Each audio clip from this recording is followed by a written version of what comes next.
Let me say a few things. There's some people in this country who are regulars on this platform who would like us to every day relitigate January 6th. And I say that not judgmentally. I just know there are people who feel like that is the most important thing, and we should be talking about it rather than nitpicking the tone of a Kamala Harris answer or whether she used an accent. I totally respect that point of view, and I know it's a view of tens of millions of people, so I fully respect it. What I don't like is people characterizing this platform as pro-Trump because it's not. And people who say I it's don't think it drifting, is. I know you don't, but I'm speaking to other people now, both in the chat and who are contacting me regularly. This platform is not pro-Trump, and in fact, it's not pro-Trump in its intention, but it's also not in its audience. I've encouraged people who are pro-Harris to raise their hands more. I don't know why they're not. I know they're there because I know who a lot of the people on here are, and I have data about people because they've spoken before. Okay, so there are a lot of Harris people on here, and I'm glad they're listening, but they should be participating. I don't want to go the last 3 weeks where all the hands up are pro-Trump people.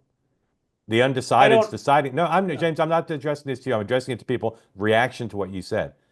If people think it's too pro-Trump, come on and speak and do what James did, which was, as well as anybody I've heard of late, explain why he thinks there's nothing that offsets what Donald Trump did on January 6th. And again, that's the view of tens of millions of people. And it's not an insane view. It's not a Trump derangement syndrome view. It's a very principled, thoughtful view of what they think Donald Trump did and the significance they attach to it, as opposed to Kamala Harris changing her accents or even Twitter suppressing Hunter Biden's laptop, or even Kamala Harris refusing to take accountability for the border.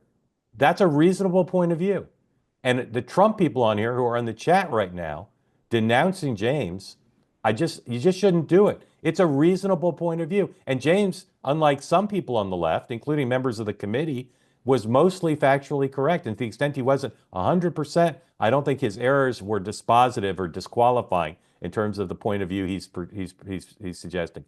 If Trump wins, and today I think he's the favorite to win, if Trump wins, the people like James are going to have to come to terms with an America in which their fellow citizens chose someone who did things that James and his colleagues think are disqualifying.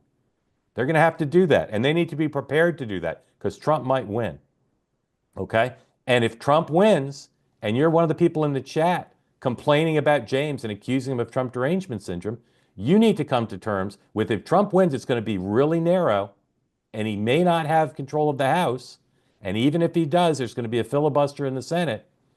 You need to come to terms with your responsibility to reach out to people like James and understand how painful this is going to be for them if Trump wins.